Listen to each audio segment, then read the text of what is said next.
2025 को आप लापरवाही का साल कहेंगे या किस्मत के रूठने का साल? वो साल जब ऊपर वाला खुद आपसे खफा हो गया और हर रोज इस देश ने जो कुछ देखा उसके बाद देशवासियों के मुंह से यही निकल रहा है, बस कर भाई, बस कर यार, अब और मत दिखा। इस देश ने बहुत देख लिया, इतने आंसू नहीं देखे जाते। एक घटना पे हमारी आंखों के आंसू सूखते भी नहीं है कि तब तक एक नई घटना हो जाती। ये सब क्या देखना पड़ रहा है? अच्छा है मैं अंधा। जनवरी से लेकर जून तक जो कुछ हुआ है उसे देखकर कहीं भी आने जाने, उठने बैठने, घूमने टहलने, काम करने, हर चीज में डर लगता है। हर महीने एक नई चोट लग जाती है। अहमदाबाद में आसमान से मौत बरस गई, पहलगाम में आतंक ने स्वर्ग को खून से रंग दिया, महाकुंभ में आस्था जो थी वो भीड़ में कुचल गई, बेंगलोर में जश्न मातम में तब्दील हो गया, दिल्ली के रेलवे स्टेशन पर अफरा तफरी ने जिंदगी छीनी, मुंबई की लोकल ट्रेन काल बन गई, केदारनाथ में यात्रा जो थी वो अधूरी रह गई और उसके बाद पुणे में एक पुल जो है वो लोगों को ले डूबता है। बीते 6 महीने में ये 8 हादसे डराने वाले हैं। कुछ हादसे किस्मत का खेल हो सकते हैं, कुछ लापरवाही का नतीजा, कुछ हमारी आपकी सोच से परे, लेकिन जो कुछ हो रहा है उसके बाद देशवासी यही कह रहे हैं, बस कर, हे ऊपर वाले अब थोड़ा रहम कर हम लोगों पर, क्योंकि इतने मजबूत नहीं है कि हर रोज ये जख्म देख पाए। लेकिन सवाल भावनाओं से ऊपर उठकर यह भी है कि क्या ये केवल हमारी बदकिस्मती थी, ये केवल किस्मत का रूठना था, ऊपर वाले का नाराज होना था, या फिर हमने लापरवाही की पराकाष्ठा पार कर दी और उसी वजह से हादसे के बाद एक और हादसा हो रहा है। आज हर खबर डराती है, हर यात्रा भरोसे की नहीं है, आज दुआ की मोहताज है। आज ट्रेन में चढ़ने से पहले, प्लेन में चढ़ने से पहले आपकी टांगें कांपती होंगी, आपके मां बाप आपके सुरक्षित पहुंचने तक दुआ मांगते होंगे।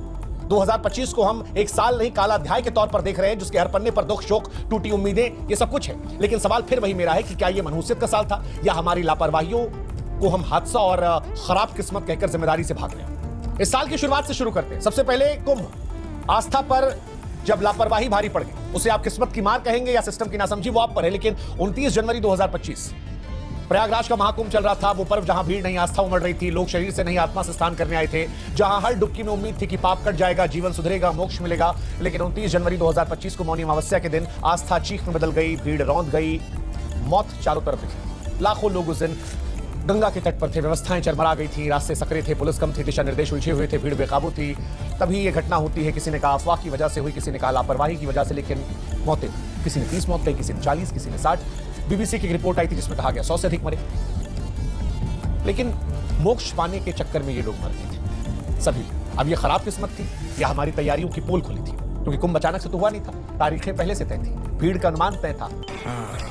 हर बार ये कुंभ में होता है, कागजों में सारी तैयारियां होती हैं लेकिन लोग मर जाते हैं। पहले भी 1954 से लेकर 2013 तक बार बार कुंभ में यही हुआ है और इस बार भी यही हुआ, जो बताता है कि हम सीखे नहीं, गलतियां दोहराते रहते हैं। यह हादसा सिर्फ भीड़ का टूटना नहीं था, भरोसे का टूटना था। आस्था से भरा एक पर्व मातम में तब्दील हो गया था, मोक्ष की राह में लोग मौत को पा लिए थे। और अब सवाल फिर यही, जब पीछे मुड़कर हम देख रहे हैं कि इस घटना को किस्मत कहकर टाल रहे थे हम, या हमारी जिम्मेदारी को समझना चाहिए था। इस घटना के आंसू सूखे भी नहीं थे कि तभी नई दिल्ली के रेलवे स्टेशन पर तीर्थ की राह में मातम देखने को मिला। किस्मत की मार थी, सिस्टम की पुरानी लाचारी, या आप तय कीजिए।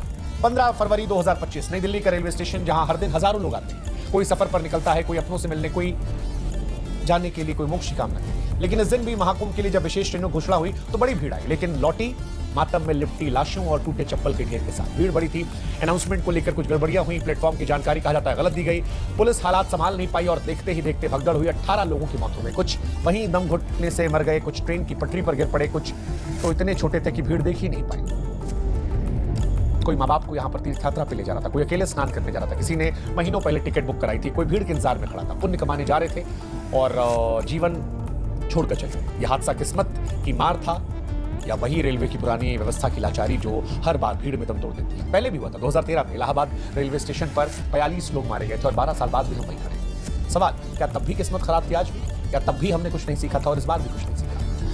अभी भी सवाल, अगर अनाउंसमेंट वक्त पर हुई होती, भीड़ के लिए गेट खुले होते, बेहतर मैनेजमेंट होता, तो शायद ये लोग जिंदा होते। 2025 में ये लापरवाही या किस्मत की खराबी हमें आज भी परेशान करती है। जवाबदेही इस देश में पता नहीं, कागजों में रह जाती है। इन दो घटनाओं के बाद हम ये मान रहे थे कि शायद अब ये देश में लोग सतर्क होंगे, लेकिन तभी पहलगाम हो गया, स्वर्ग में खून बहाया गया। अब यहां भी सवाल यही था कि किस्मत का धोखा था या सुरक्षा की चूक, क्योंकि 22 अप्रैल 2025 पहलगाम, वो जगह जहां लोग जिंदगी के शोर से कुछ सुकून के पल चुराने जाते हैं, बर्फ से ढके पहाड़ दिल को ठंडक देते हैं, वादियों में गूंजती हंसी जन्नत सी लगती है, उसी पहलगाम में आतंकवादियों ने स्वर्ग को लहूलुहान कर दिया, नर्क बना दिया। 26 जाने चली, अधिकतर हिंदू पर्यटक थे, नाम पूछकर मारा गया। कोई हनीमून पर था, कोई माँ बाप को लेकर आया था, किसी ने रिटायरमेंट के बाद खुद को पहली बार सफर चुना था, सेल्फी क्लिक कर रहे थे, वीडियो बना रहे थे, लेकिन बंदूक गर्जी, बम फटे, चीखों ने पहाड़ को थर्रा दिया। अभी भी सवाल है कि बदकिस्मती थी, लोग गलत वक्त पर गलत जगह पर थे, या फिर सुरक्षा व्यवस्था में भारी चूक थी। जिसको छेदते हुए आतंकवादियों ने मौत की दावत दी। ये सारी बातें, क्योंकि कश्मीर एक सेंसिटिव इलाका है और वहां पर उस बच्चे का स्टेटमेंट अभी भी मुझे याद है कि कोई भी सुरक्षाकर्मी आसपास नहीं था, जबकि ये पता था वहां भीड़ बहुत होती है। आप इसे क्या नाम देते हैं वो हम आप पर छोड़ देते हैं, लेकिन सच यही है कि इस घटना ने भी हिंदुस्तानियों को खूब रुलाया। इसी के बाद ऑपरेशन सिंदूर हुआ, भारत ने हमला किया, उसमें भी हमारे कुछ जवान शहीद हुए, लड़ाई झगड़ा, पैसों का नुकसान। 2025 ने साल बहुत कुछ दिखाया, लेकिन सच ये भी कि जो 26 चले गए उनके परिजनों के लिए अब वो सिर्फ फोटो तक रह गए, यादों तक रह गए, वीडियोस तक रह गए। ये त्रासदी आतंक की भी, लापरवाही की भी। किस्मत धोखा देती दिखी, लेकिन सुरक्षा तंत्र जो था वो भी कमजोर था। आखिर में लाशें, आंसू, बयान सब रहा, लेकिन फिर वही रहा कि क्या ये बचाया जा सकता था अगर सुरक्षा बेहतर हो। ऐसे ही बंगलौर में स्टेडियम में भगदड़, आप याद कीजिए, जश्न मन रहा था, लापरवाही ने तालियों को चीखों में तब्दील कर दिया। 4 जून 2025 आरसीबी जीती थी, आईपीएल का जश्न मन रहा था, तालियों में गूंज थी, आतिशबाजी की चमक थी, हजारों चेहरों पर खुशी थी। 18 साल बाद ये टीम पहली बार जीती थी, लेकिन उसी बीच कुछ ऐसा हुआ जो मिनटों में स्टेडियम मातम की मंडी में तब्दील हो गया। मातम की मंडी, भगदड़ मची, 11 लोग मर गए, अधिकतर बच्चे थे, 30 साल के नीचे सब थे, 11 साल, 13 साल, 17 साल, 19 साल। ये सब क्या देखना पड़ रहा है? वो तस्वीर अभी भी भूलती नहीं है। फिर सवाल ये उठा कि क्या ये दुर्भाग्यपूर्ण हादसा था, किस्मत का खराब होना था, या फिर हमने लापरवाही। सरकार आयुषों को यहां भी अलर्ट किया गया था। भीड़ की क्षमता पता थी ज्यादा होगी, लेकिन इसके बावजूद भीड़ को रोका नहीं गया। फ्री में टिकट देने की बात रही, लोग जश्न मनाने आए और मर गए। अभी भी ये घटना परेशान करती है, लेकिन क्या ये खराब किस्मत थी, हादसा थी, या इस देश की हकीकत थी कि लोग मरते रहते। पुलिस ने चेतावनी भी दी थी हमें, बाद में बहुत सारी चीजें हुई, लेकिन ये भी घटना हमारे दिल पर जख्म कर गई। इस घटना से भी हम अभी उबरे नहीं थे कि अहमदाबाद में हादसा हो गया, आसमान से मौत बरसी, उस पर भी चर्चा चल रही है। किस्मत का कहर था, इंसानी लापरवाही थी, क्या था? 12 जून 2025 किसी ने सोचा नहीं होगा कि यार जो लोग उस विमान में बैठकर लंदन जा रहे थे वो मौत के ताबूत में लौट कर आए। एयर इंडिया की फ्लाइट अहमदाबाद से लंदन रवाना हुई, 59 सेकंड में मौत का गोला बन गई। एक व्यक्ति बचा, 242 मर गए। जिस इलाके पर गिरी वहां लोग मर गए। लगभग 300 जिंदगियां माना जा रहा है खत्म हो गई है। कोई पहली बार अपने पति से मिलने जा रहा था, कोई बच्चों को विदेश घुमाने की खुशी में था, कोई नौकरी के सपनों से उड़ान भर रहा था, कोई पिता अपनी बेटी की शादी में आखिरी बार शिरकत करने वाला था, कोई लड़की अपने पति से मिलने जा रही थी, कोई पति अपने पत्नी और बेटी से मिलने आया था, लेकिन सब खत्म हो। कहते हैं इंजन फेल हुआ, तकनीकी खराबी थी, किस्मत का खेल था। लेकिन सवाल ये भी है कि क्या जहाज का रखरखाव पूरी तरह दुरुस्त था? क्या उड़ान से पहले सुरक्षा की पूरी जांच हुई थी? क्या एयर ट्रैफिक के दबाव में कोई चूक? पता नहीं क्या रहा, किस्मत खराब थी, इंजन खराब था, क्या था पता नहीं। ब्लैक बॉक्स से जांच का इंतजार है, सरकार ने कह दिया 6 महीने बाद रिजल्ट आएगा, लेकिन जो कुछ था बहुत दुखद चैप्टर था। जिनके घरों में हुआ वहां सिर्फ खामोशी बची है, ये भी बहुत बड़ी त्रासदी थी। एयर इंडिया को लेकर कई बार शिकायतें आती हैं, एसी काम नहीं करता, सिस्टम काम नहीं करता, अंदर व्यवस्थाएं अच्छी नहीं है, क्रैक्स नजर आते हैं, बहुत सारी चीजें जो एयर इंडिया की वीडियोस लोग डाल रहे हैं। ये भी घटना सवाल उठा रही थी कि क्या था। बड़ी चेतावनी भी शायद थी कि इस साल सब खराब हो रहा है। कभी किस्मत खराब थी, कभी लापरवाही। समझ नहीं आ रहा कि किस्मत खराब ने ज्यादा मारा या लापरवाही ने ज्यादा मारा। इस घटना से अभी भी हम नहीं निकले, लेकिन इस घटना के साथ ही मुंबई लोकल ट्रेन हादसा। मुंबई में लोकल ट्रेन को जीवन रेखा कहा था।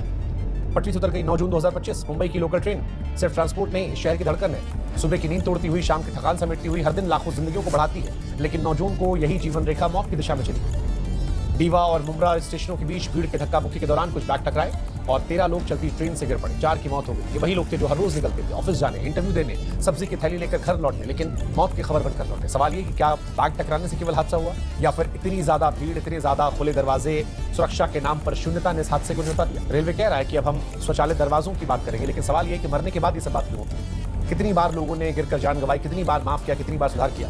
ये घटना क्या खराब किस्मत थी या हमारी लापरवाही? 2025 की घटना सच कहें तो हादसा है या हमें आईना दिखाना, इस पर बहुत स्पष्ट जवाब। सिस्टम सोएगा तो पटरी पर लाशें ही मिलेंगी। लोग रोजमर्रा की जिंदगी में मरने लगे तो कहना मुश्किल था दोष किसका था, लेकिन फिर वही कहानी है कि किस्मत पर दोष मढ़ेंगे या फिर लापरवाही पर। बीते 24 घंटे में केदारनाथ की घटना हो गई। भगवान की चौखट तक मौत पहुंच गई। आस्था टूटी, व्यवस्था ये भी नहीं पता। केदारनाथ वो स्थान जहां हर इंसान जाना चाहता। आस्था सांसों से गहरी होती है, लेकिन एक हेलीकॉप्टर क्रैश हो गया, 7 श्रद्धालुओं की मौत हो गई। गौरीकुंड के पास जो हेलीकॉप्टर श्रद्धालुओं को बाबा केदार के दर्शन करवा रहा था, कहा गया था कि उनकी खराबी के चलते गिर पड़ा। जो लोग खुशी खुशी दर्शन के निकले थे, अब सिर्फ स्मृतियां बची हैं। किसी ने पहली बार बाबा का दर्शन देखने की मन्नत मांगी थी, कोई बीमार माँ को लेकर आया था, कोई क्या कहें आप, सबकी अपनी कहानी। अब क्या ये केवल मशीन निकलती थी या फिर हेलीकॉप्टरों की सुरक्षा जांच को सिर्फ फॉर्मेलिटी मान लिया गया है?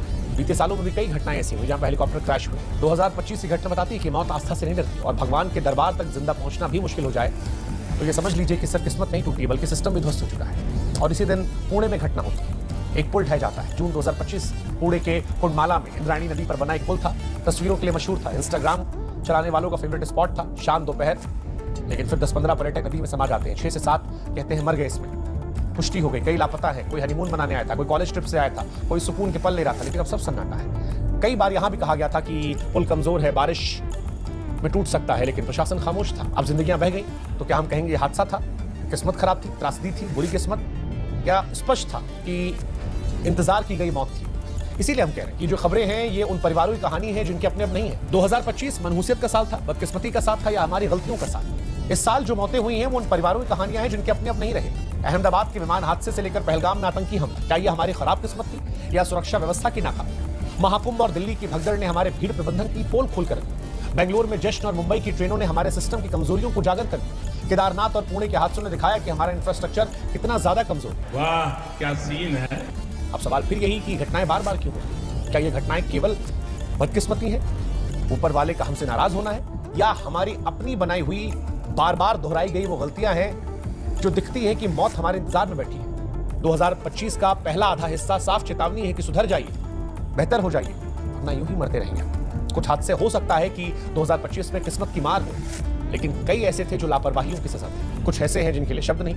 2025 का ये आधा साल बार बार सवाल पूछ रहा है कि क्या हम सिर्फ तब जागेंगे जब मौत दस्तक देगी? हर बार वही बयान आता है, हमें दुख है, जांच करेंगे, मुआवजा दे दिया जाएगा, लेकिन कब तक जांच होगी? कब तक मुआवजे के नाम पर चंद सिक्के लोगों की मौत को जस्टिफाई करते रहेंगे? ये साल वो मुकाम बनता जा रहा है जहां मरने की वजह बदल रही है, लेकिन एक चीज नहीं बदल रही, तो वो है हमारी लापरवाही। हमने हादसों को किस्मत कहकर बहाना बना लिया है ताकि जवाबदेही से बच सके, लेकिन सच यही है कि बार बार हम खुद मरने के लिए मौत का रास्ता तैयार कर रहे हैं, धीरे धीरे, लापरवाही से, चुपचाप। और इसीलिए हमें लगता है कि 2025 सिर्फ तारीखों में नहीं जिएगा, ये इतिहास में दर्ज होगा खूनी अक्षरों में, एक ऐसा काला अध्याय बनकर जिसकी हर पंक्ति लहू से लिखी होगी, हर महीना खून से भरा होगा।